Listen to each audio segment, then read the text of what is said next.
ton Chevy pickup, two-wheel drive, needs lower ball joints. And since we're teaching steering suspension, I thought I'd see if I could try to show y'all how to replace lower ball joints.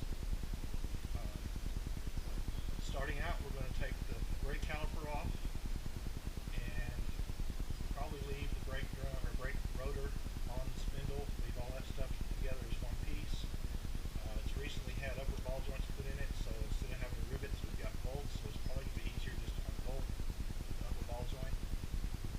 Probably going to go ahead and we're going to have to set it down on jack stands eventually because the way the vehicle needs to be on the lower control arm before you take the ball joints loose. So that's where we're at on this thing. We're going to just videotape. We'll probably go back and do some editing. Who knows how it's going to work, but I'm new at this, and I know we're all adjusting to all this COVID-19 junk. So let's just see what happens here.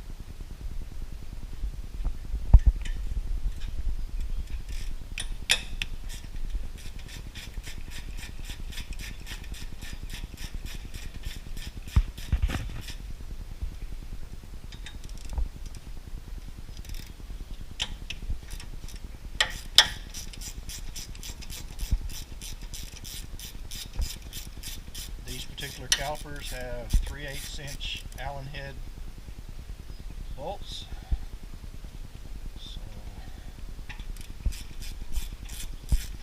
what you'll need to do, you never want to hang a caliper by the brake hose. You want to support the brake caliper, so we're going to get it loose. I've already retracted the pads a little bit so it'll come off easier. And we're going to wrap it over here with this bungee cord. So I'm going to do it a couple times.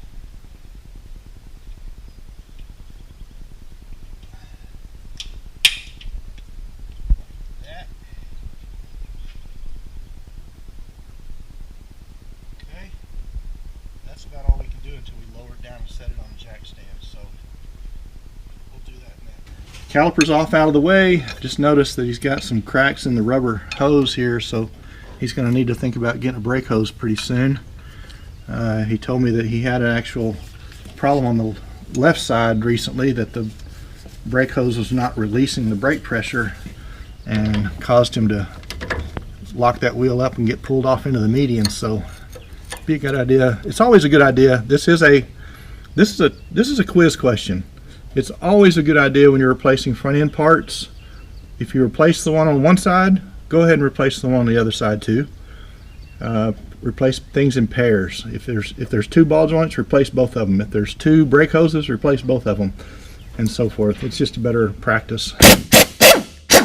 Sorry, that may have been a little loud, but like I said, the factory ball joints on these things were riveted in and are a pain, but having bolt in, it's going to be easier to take it loose here than it is to drive the ball joint out of the spindle. So this is how we're going to approach it.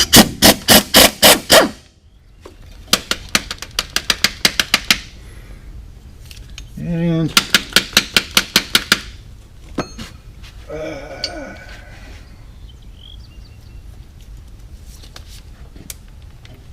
we have nuts that want to fit tight in the socket.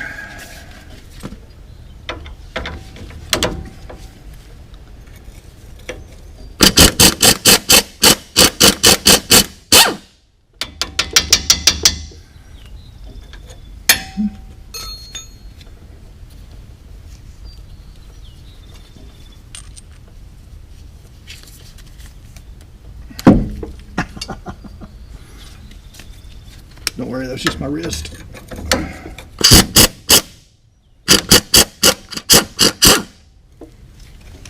See some movement there, everything's coming apart.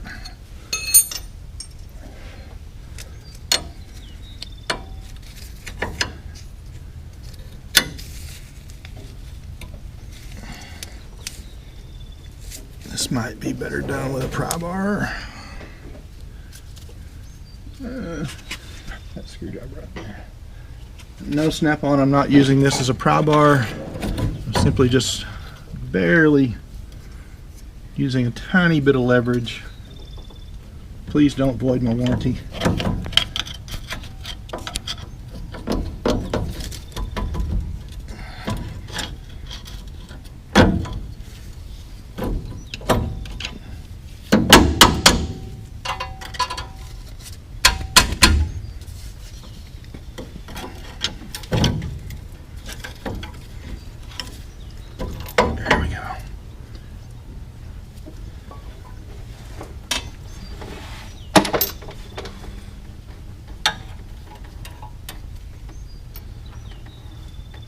Okay, nice and greasy. Now, I'm obviously not the first person that's been here, because if you'll notice, the part that's supposed to be right here is called a cotter key. Cotter key is long gone and somebody's just stuck a piece of wire in here. Same principle, it still works. It won't let the castle nut back off, but it's not as strong either, so it's not the best replacement part.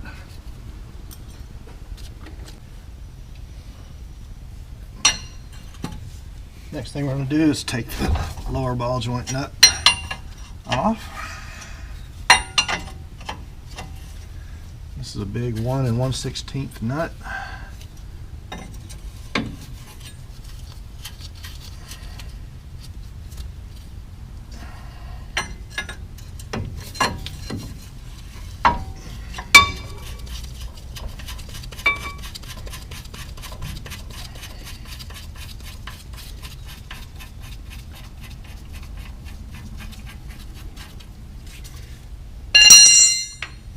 Now there's different ways to approach getting a ball joint loose. Alright, so we come to the most challenging part. Ball joints, where they go through the spindle, they're beveled. They're cone shaped.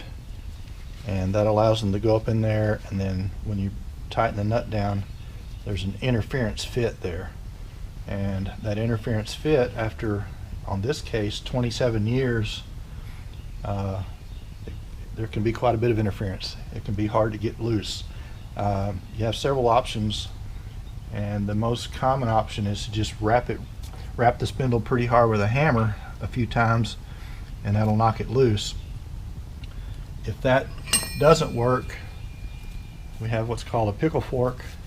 You can jam that between the spindle and the control arm and hammer on that, and the wedge shape here will hopefully separate them. You can even, if you're lazy, you can get a pickle fork that fits your air hammer, where you don't have to actually swing a hammer. But I need my exercise, so I'm going to try to use just the hammer today. Again, the hardest part is getting an angle where you can get a good hit on it, because it takes quite a bit of shock to get it loose. So here we go.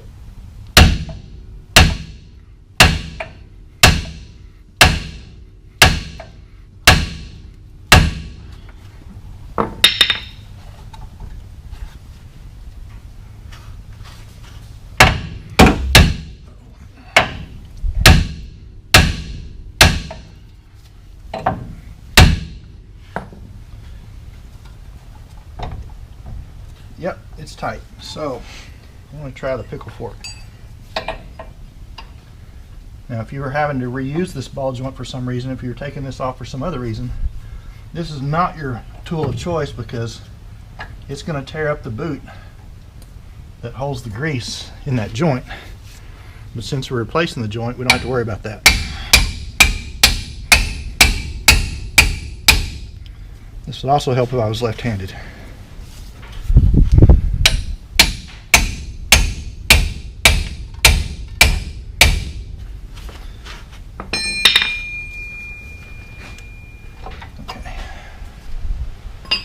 Approach it another way.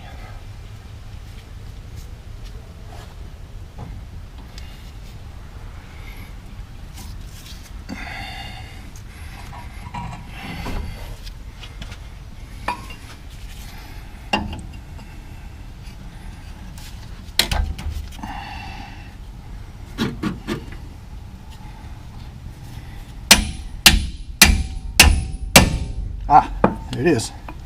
Didn't take much. Now we should be able to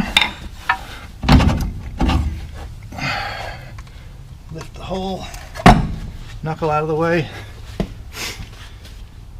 If this were a case where I was replacing tie rod ends and everything today, I would have already knocked this loose. We could just set that completely out of the way. But that's not necessary for what I'm doing today.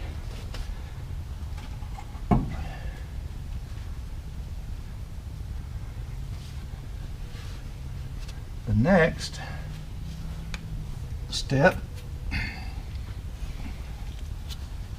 is to find out if the ball joint has a snap ring. These are pressed into control arm, but even though they're an interference fit, sometimes they put a snap ring on them to just ensure that they don't come out. And I noticed that the new ball joint does come with a snap ring, so there's probably going to be a snap ring buried under all this corrosion. So I'll pause the video for a minute and we'll clean this up a little bit so we can find a snap ring. Okay, here's what we've done so far. We have set up our C-clamp. This is our ball joint press. We have accessories under here that will put pressure on the bottom of the control arm, but not on the ball joint. The top of our C-clamp here is going to put force on our ball joint, and as we screw this in, it will push the ball joint out of the control arm, theoretically. Another thing I've done, because this is a 27-year-old truck, I've put some PB Blaster around to hopefully eat up any rust that may be there that would prohibit or restrict the movement of the ball joint. So this is just like a big C-clamp. As we screw this in, it will put force on the joint. Okay, so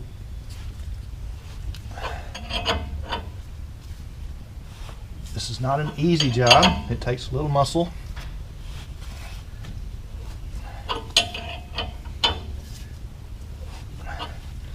I don't know if you can see it in the video or not, but the ball joint is moving.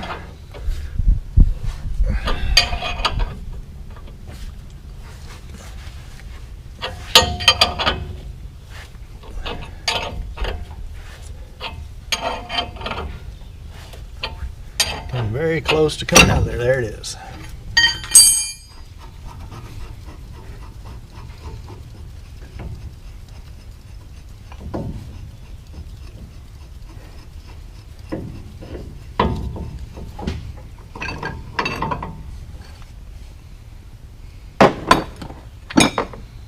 There's your old joint. Now I have looked a little bit closer here. Most factory ball joints for the last several years do not come with grease zerks, and this one does have a grease zerk. I'm assuming this thing has been replaced at least once before. I was told the truck has like 335,000 miles on it. It would be very unusual for a ball joint to last that many miles, but not impossible, but pretty unusual. But there's our old one. Now we just have to reverse that process to put the new one in. And again, this one did not have a snap ring. The new one does, but we're going to compare the old with the new. Looks like everything is pretty much a match.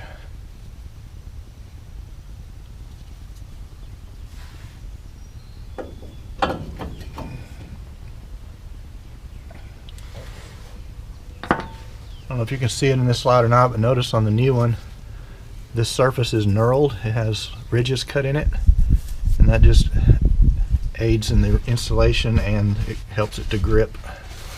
And again, you saw how tight that was, so it takes quite a bit of pressure to put it in there. Now another thing I've seen done, if you have the time and you're planning ahead long enough, I've seen guys pack these in ice, even put them in their freezer the day before they're going to install them. And I've even seen guys heat the control arm up with a torch a little bit before they try to install it. So you heat this up to let it expand a little bit, pull this right out of the freezer. It's still going to have to be pressed in, but it makes the pressing process quite a bit easier. I'm not going to take the time to do all that. It's not necessary, but I have seen it done. All right.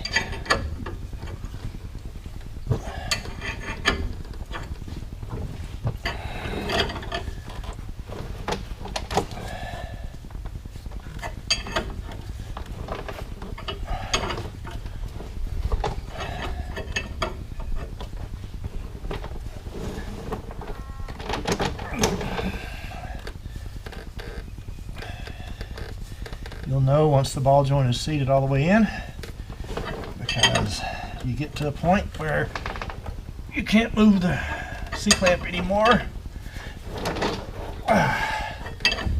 And I was feeling around the edge where the ball joint mates up to the control arm. It's seated all the way around, and I could get a flashlight in there and look too, but I can feel it.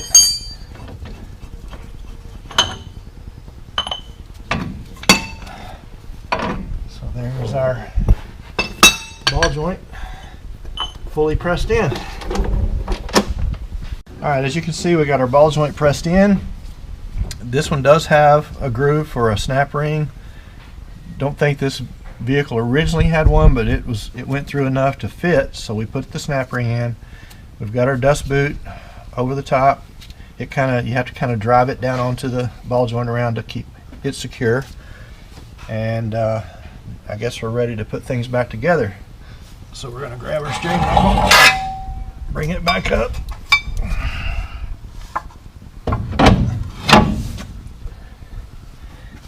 Get it in place. Got our nut.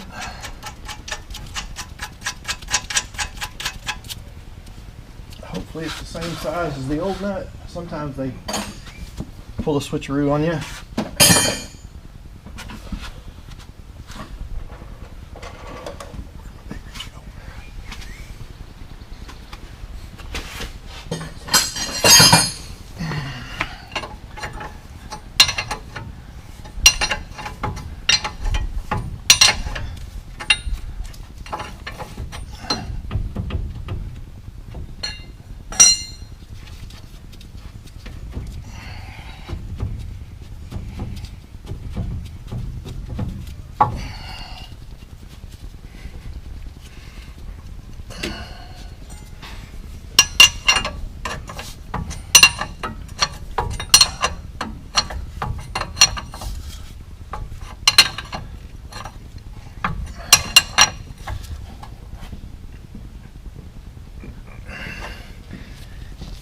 You're probably wondering if there's a torque specification for these. There probably is, but usually, even when you torque them to spec, you almost always have to tighten them just a little bit more so that the hole lines up in the castle nut for the cotter key. So I'm pretty confident that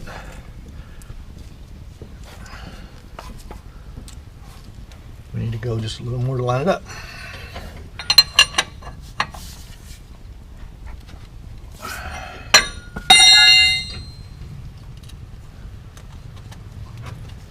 Like that.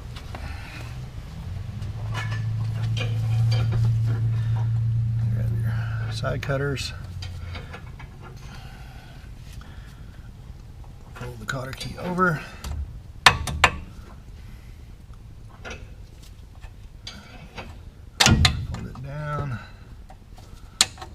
We just want to make sure that the cotter key can't fall out so that the nut can't back off. Okay. The rest of the job is basically just reverse order. We're going to bolt our ball joint back up and put our brake caliper and everything back on, and this side should be done. So that's a quick, fairly quick, easy way to do lower ball joints.